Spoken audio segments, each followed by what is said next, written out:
Subscribe my YouTube channel, Samuel Love. Huyo anaitwa Enoplat kutokea Ifakara, lakini kwa mara ya kwanza wiki iliyopita aliingia kwenye countdown kwenye nafasi ya 10 na wiki hii amesogea mpaka ya 9 na nafasi ya 10 yenyewe sasa amemwachia mkali wa hizi kazi anaitwa Miso Misondo na wimbo unaitwa We DJ wamewashirikisha Mabantu. Ni moja kati ya ngoma ambazo zinafanya vizuri sana kwenye mitandao ya kijamii kwa sasa hivi, na ninavyokuambia kwenye YouTube channel ya Miso Misondo, wimbo wake wa We DJ ambao amemshirikisha Mabantu ndio umekuwa wimbo namba 1 on trending kwenye YouTube kwa upande wa Tanzania. Unaweza ukapata picha, singeli inaingiza wimbo namba 1 kwenye trending za YouTube pamoja na ushindani wa muziki mingine na vitu vingine vyote, lakini Miso Misondo ameweza kukaa pale, na mtu ambaye anamfuata kwenye nafasi ya pili ni DJ Moshizo na wimbo wake unaitwa Mapenzi Hisia. Kwa hiyo singeli sasa hivi kwa hapa Tanzania tuna nafasi ya kwanza kwenye YouTube na tuna nafasi ya pili. Na ndio maana nakukaribisha kwa mara nyingine tena kwenye Singeli Countdown hapa TVE. Mimi naitwa Samuel Love wa kienyeji. Kama ambavyo unafahamu siku zote, sisi kwenye Singeli Countdown huaga tunakuaga na watu maalum. Na leo kwa maalum kabisa nipo na bosi wangu, kiongozi wangu kutokea hapa EFM. Huyu sio mwingine ni Dennis Busula aka Sebo, wengi tunamfahamu kwa jina hilo. Tumemuita hapa leo kwa sababu pia leo ni episode ya 12 ya kipindi chetu, kwa maana ya kwamba msimu wa kwanza wa kipindi chetu cha Singeli Countdown unakamilika leo. Lakini ukiacha hivyo pia leo sisi kama EFM tunatimiza miaka 11 tokea tumeanza kuwa hewani. Unaweza ukapata picha kipindi cha leo ni cha moto kiasi gani. Na ndio maana nipo na kiongozi wangu. Boss, karibu sana bwana. Asante, nashukuru. Nimefurahi sana kuwa na wewe kwa mara ya kwanza. Mna studio nzuri. Bwana, hivi kweli na wewe unapata feeling kama mgeni yani ukija hapa? Na mimi napata feeling kama mgeni, ndugu mtangazaji. I say. Bwana, karibu sana. Mimi nimefurahi sana kwanza. Tulijua haitakuwa rahisi kukupata kutokana na majukumu, lakini nimefurahi tumekupata. Nashukuru na mimi. Kwanza hongera kwa sababu tumetimiza miaka 11 leo. Asante, pongezi kwa sisi wote. Na hivi siku kama ya leo wewe kama kiongozi wetu waga unafanyaga nini? Yaani kwa sababu najua tumetimiza mwaka wa kwanza, wa pili mpaka 10, sasa hivi 11. Na uweze kuamini nilikuwa nimeisahau. Nilikuwa nimeisahau. Yaani unajua baada ya hizi siku kuu mbili nilipotoka nyumbani asubuhi akili zangu zote zilikuwa zinawaza kitu kimoja tu, kwamba hii wiki imesha megwa, kuna siku mbili zimeondoka. Kwa hiyo yale malengo ambayo nilikuwa nimeweka kwa ajili ya wiki hii najiuliza nawezaje kuyapata ndani ya siku tatu. Kwa maana Jumatano, Alhamisi na Ijumaa. Kwa hiyo nimeingia ofisini nikawa nimepanga ratiba yangu, nina watu wa kuwaona. Nataka nimuone huyu, nataka nimuone huyu, nataka nimuone huyu, tuzungumze, tupange hivyo vitu vyote. Kwa hiyo nimefanya vikao vyangu majira ya saa 5. Akanipigia mkurugenzi mtendaji Bwana Majizo. Akaniambia vipi bwana? Nikamwambia poa, unaendeleaje? Niko sawa. Mimi nimesafiri kidogo, nyenye huko mkoje? Nikamwambia tuko salama. Akaniambia hivi leo naikumbuka? Nikamwambia leo naikumbuka kivipi? Akaniambia leo bwana unajua ni anniversary yetu. Nikamwambia yani hiyo ilikuwa imenitoka. Ndio baada hapo nikasimama kutoka ofisini kwangu kuja nje kuwacheki na watu wangu kuwauliza hivi nyinyi mnajua kwamba leo ni siku yetu. Ni siku yetu ndio tumetimiza miaka 11. Kwa hiyo kwa sababu ya majukumu nilikuwa nimeisahau kabisa. Nimekumbushwa na Majizo leo. Akaniambia bwana leo ni miaka 11. Tukaanza kupongezana bwana. Tumeenda 11 si mchezo. So mchezo. Unajua miaka 11 boss ni mingi sana. Ukikumbuka unakumbuka nini zaidi kwenye hii miaka 11 ya EFM? Mimi nakumbuka tulipoanza na nakumbuka sisi viongozi wakati huu tulikuwa watatu, tulikuwa 4. Majizo, Ndaula, Dizo na mimi, na wote tulikuwa tunatumia gari moja. Yaani tunatembea na gari la nani sasa? La Majizo. Yaani tunatumia gari moja, alafu yaani tunakula chakula kimoja, hakuna option. Yaani tukifika bana leo hapa kwa namna tunapokwenda tutakula chips mayai na mishkaki.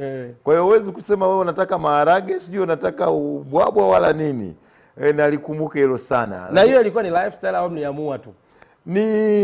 Tulikuwa tunataka tuishi uhalisia kwa sababu wote tulikuwa tumetoka kwenye dunia tofauti tofauti. Na tulikuwa tumeshakubaliana, wazungu wana kitu kinaitwa blueprint, kwamba blueprint yetu sisi tunataka tumtarget Mswahili. Sasa imagine lazima nimuelewe Mswahili, nielewe mannerism zake, yani anavyoishi maisha yake. Kwa hiyo nilikuwa lazima tu experience vile vitu first hand.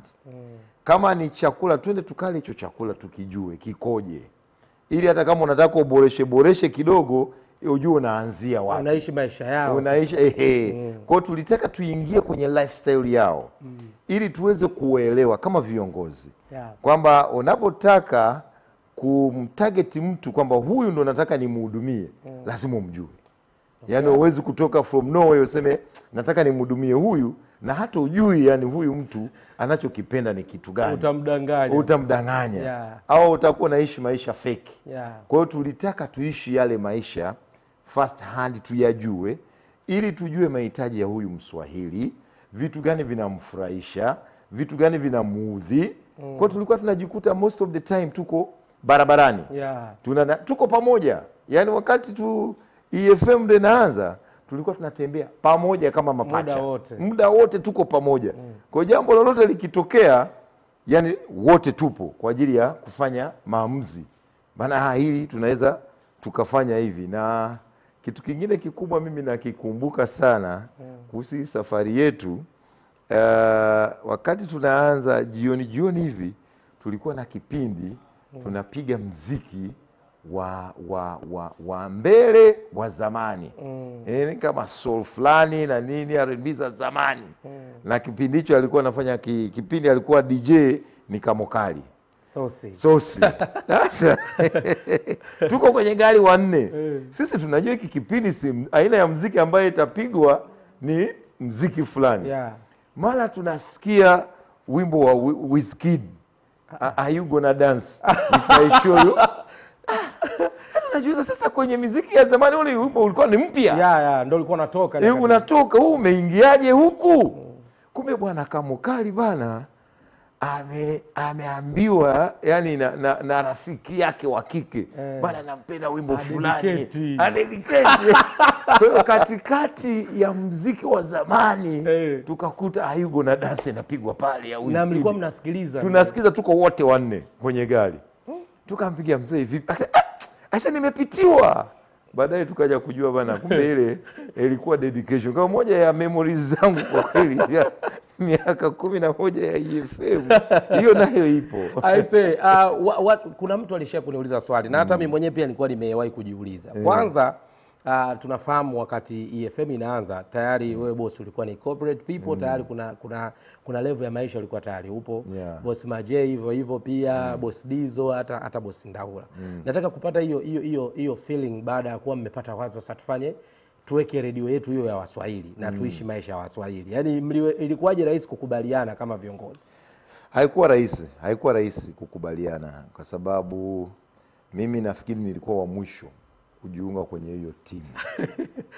Wakati hilo wazo linakuja, mtu wa kwanza ambaye walizungumza kwa urefu of course Ndaula na Majizo walikuwa wameshakaa pamoja kurun Entertainment Masters na alikuwa na run Maisha Club na nini.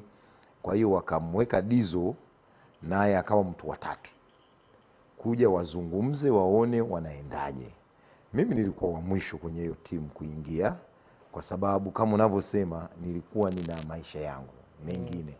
Kwa hiyo Dizo ndo alikuwa wa kwanza kuja bana na nielimisha na niambia bana unajua hii project tunataka tufanye hivi, na mwanzoni ilikuwa kwamba kiwe kitu kipya kabisa. Yani tunache talent, yani tuwe na vipaji vipya kabisa. Tusiangalie kilichopo sokoni. So nilipokuja kwenye timu nikamwambia ndugu zangu, kwa namna hii tutachelewa sana. Hii style tunayotaka kwenda nayo tutachelewa. Njia haitoi. Hii njia haitutoi. Labidi tuvuruge vitu. Hapana, hapo tutahitaji kuchukua na majina kidogo ya watu wanaojulikana, tubadilishe vitu, tuangalie tunaingiaje sokoni. Mimi sikukataa wala tukukataa kwenda na njia ya Waswahili kwa sababu tuliona tunapoingia kwenye biashara hii tunaingia na utofauti gani ya na moja ya vitu ambavyo tulivigundua mapema, tunamshukuru Mungu kwa hilo, tuligundua kwamba kila redio zilizokuwa zinaingia kwenye soko la redio nchini Tanzania zilikuwa zinafata redio fulani. Yaani mpaka watangazaji wanataka wazungumze kama watangazaji wa redio fulani. Kwa hiyo hilo mkurugenzi aliposema na mimi ningependa tuende na mass, tuende na Waswahili. Tuende na wale watu ambao hizi redio zingine hazijawagusa. Ikawa ina make a lot of sense kwamba okay, tuende na watu ambao hatujawagusa. Kwa hiyo haikuwa ngumu kukubaliana kuhusu huo mchoro. Ugumu ulikuwa tunabadilikaje sisi wenyewe viongozi kuwa Waswahili kukubaliana na kuishi maisha hayo, na kama nilivyosema sio rahisi. Yaani wewe ghafla hujajaribu kumfahamu Mswahili alafu useme unaweza ukamhudumia Mswahili. Kwa hiyo hapo ndo kulikuwa kuna changamoto kidogo kwamba lazima tujifunze sasa hayo maisha ya hao Waswahili yakoje, tunafanyaje. Kwa bahati nzuri sisi wote ukituangalia na wengi wetu hapa EFM sisi ni watoto wa maskini. Ni kweli. Tumetoka kwenye familia duni. Kwa hiyo sawa huku along the way labda tumebadilika kidogo, lakini uhalisia ni kwamba tumetokea chini. Kwa haikuwa ngumu kurudi uisha hiyo maisha, haikuwa ngumu hivyo. Kwa sababu ya miaka 11 ya EFM ambayo tumetimiza leo, nilitamani kidogo kumwanzia bosi wangu kwenye upande huo kidogo atupe highlight. Bado tuna mazungumzo marefu na tutazungumza mengi tu kuhusiana na EFM, lakini pia industry ya media kwa ujumla. Lakini sasa hivi boss, mimi nilikuwa natamani kujua kitu kimoja. Umezungumza hapo kuhusiana na maisha ambayo tumetokea. Umesema kwamba sisi tumetokea mazingira magumu. Tunafahamu mimi pia nimetokea Uswahilini, nimetokea kwenye familia ya chini kabisa. Lakini natamani kujua kwa upande wako, malezi yako, makuzi yako, wewe umetokea kwenye familia ya namna gani? Mimi nimetokea kwenye familia naweza nikasema ina sura mbili. Sura ya kwanza ilikuwa ni familia ambayo nilikuwa na baba na mama, ambayo baba kwa bahati nzuri alikuwa amesoma vizuri, ana kazi yake, ana maisha yake mazuri. Sitaki niseme kwa bahati mbaya, lakini labda ilikuja ikawa bahati mbaya. Mimi nimezaliwa kwenye familia ambayo tuko watoto 8 na kati ya sisi 8, 7 ni wanawake. Yani wewe ni mwanaume peke yako? Yes, na hao wanawake wote ni wakubwa zangu. Wewe ndo wa mwisho? Yes, mimi ndo wa mwisho. Sasa kitamaduni kwetu Uganda, mimi natoka Uganda na nafikiri watu wengi wanalijua hilo. Kitamaduni na kwa kabila yangu mimi, kabila yetu sisi ndo tunaitwa Waganda, ndo tuna ile Buganda Kingdom, tuna king wetu tunamuita Kabaka. Sasa kwa tabia zetu, mila zetu, toka zamani walikuwa hawamheshimu mwanamke kivile. Yaani mwanamke ni kama mtu wa mwisho kabisa. Hata ukiangalia setting ya familia, chakula kikiandaliwa, wanawake hao ndio watapika chakula, wataandaa chakula, lakini watawaandalia wanaume kwanza. Mmekaa kwenye meza pale mkale, alafu wao wanasubiri mmalize kula, wao watakaa chini kula. Kwa hiyo hata ilipokuja mambo ya mirathi na nini, wanawake walikuwa hawezi kurithi mali. Kwa hiyo baba yangu alifariki wakati mimi bado ni mdogo kidogo. Dada zangu hawakuweza kutetea zile mali wabaki nazo. Kwa hiyo dada zangu kwa sababu ya tamaduni zetu walishindwa, akiwemo na mama yangu, kurithi zile mali za mzee. Kwa hiyo tukabaki ni maskini haswa. Yaani tukatoka huku tukashuka chini. Labidi mama sasa aanze kutafuta namna gani anaweza akaelea familia yake ya watoto 8. Kwa hiyo akaanza kufanya kazi ya mama yangu. Mimi ameuza mitumba, ameuza vitumbua, amefanya hizo kazi kwa ajili ya kuangalia watoto wake. Kwa hiyo ndio maana nikwambia ni familia ambayo inaweza ikawa na sura mbili. Sura ya kwanza, wakati baba yupo, tulikuwa tuna malezi mazuri tu na tulikuwa tunasoma shule nzuri kitu kikubwa, mama alijitahidi tujinyime mambo mengine yote, lakini kwa elimu tubaki kwenye shule nzuri. Kwa hiyo juu ya maisha kuwa magumu na mama kuwa amerudi sasa kuwa mtafutaji wa familia na hana kwa kuanzia, hana mtaji, hana nini, akaamua yote mnaweza msipate kama mlivyokuwa mnapata, lakini elimu mtaenda kwenye shule nzuri. Kwa hiyo kipaumbele kikawa tu elimu, elimu, elimu. Na kwenye makuzi yetu alikuwa anatuambia neno moja tu, elimu ndio itakukomboa. Ukitaka kurudi kwenye maisha ambayo uliyazoea na mzee, elimu, elimu, elimu. Kwa hiyo ndio hizo sura mbili za familia ambayo mimi nimetoka. Kwa hiyo nilianza vizuri, tukaja kumaliza vibaya. Kwa lugha rahisi, manake bosi, umelelewa na mama zaidi. Ndio, nimelelewa na mama. Okay, mingi na mama. Sasa kwa sababu umelelewa na mama, mimi hapa EFM na miaka 9. Ndio. Toka nimeingia, na nashukuru Mungu toka nimeingia mpaka hapa nilipofika una mchango zaidi ya 90%. Kwa maana ya kwamba umekuwa ni mtu ambaye hautaki hata mara moja kuona mtu anakosea. Katika eneo ambalo mtu anatakiwa kupatia. Yaani unaona huyu ana uwezo wa kufanya vizuri, lakini kwa sababu aidha ya uzembe ama kutojitambua anashindwa kudeliver. Natamani kujua hiyo spirit ya hicho ulichokibeba mpaka ukasoma vizuri, ukafaulu na ukajisimamia mpaka hapo ulipofika. Mama mchango wake ulikuwa ni mkubwa kiasi gani? Ukiacha hii ya kukusimamia kupata elimu. Yeye kama mama alitumia mbinu gani kukutengeneza kuwa hivi? Malezi ya kwanza tumpe credit mzee naye. Malezi ya kwanza yalikuwa ya kwake. Kuna vitu ambavyo mimi naishi navyo mpaka leo ambao nimevitoa kwa babangu. Kwa mfano mimi jambo la time management, kulinda muda na kuheshimu muda, hilo ni jambo ambalo nilitoa kwa baba. Yaani baba alikuwa akisema anatoka nyumbani saa 1 asubuhi. Yaani saa 1 bila hata sekundi 10 ameshatoka. Alikuwa ukimwalika shughuli hizo harusi zetu, sijui umemwalika na mwambia bana harusi saa 12. Saa 12 anafika. Sasa kama nyinyi hamjajipanga, sijui ndio bado mnakusanya meza, mnafanya nini? Anaondoka zake. Umemwambia bana mazishi tunaenda bana tutazika saa 8. Yeye yupo pale pale on time. Na ikifika muda wake anaondoka. Kwa mfano huu ni mfano mmoja tu mkubwa, sio mdogo kwangu, kwa sababu naamini muda ni kila kitu kwenye maisha yetu. Hiyo nilichukua kwake. Lakini sasa ujasiri wa kufanya kazi na kujua kwamba wote tumezaliwa na uwezo na tunaweza tukabadilisha maisha yetu, sasa hapo ndo mama alipoingia.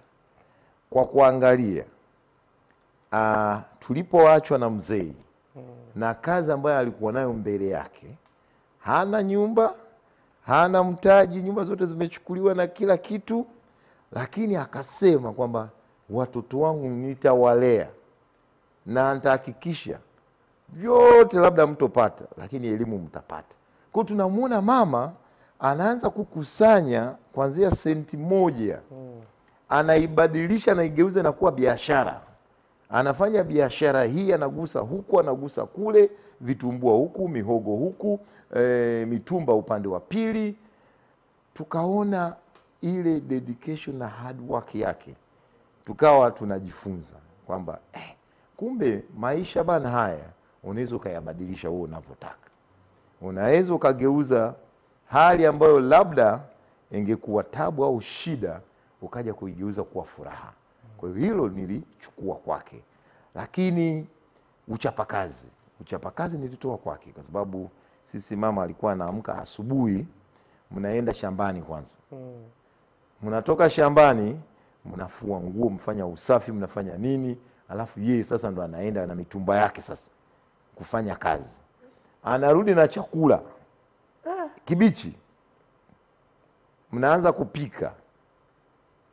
Ndio mnakula chakula kwa pamoja kama familia, mnalala, mkiamka rutini ni ile ile. Mnaenda shambani, toka shambani, fanya usafi na nini, baada hapo yeye ataenda zake sokoni huku kufanya biashara, atarudi na chakula.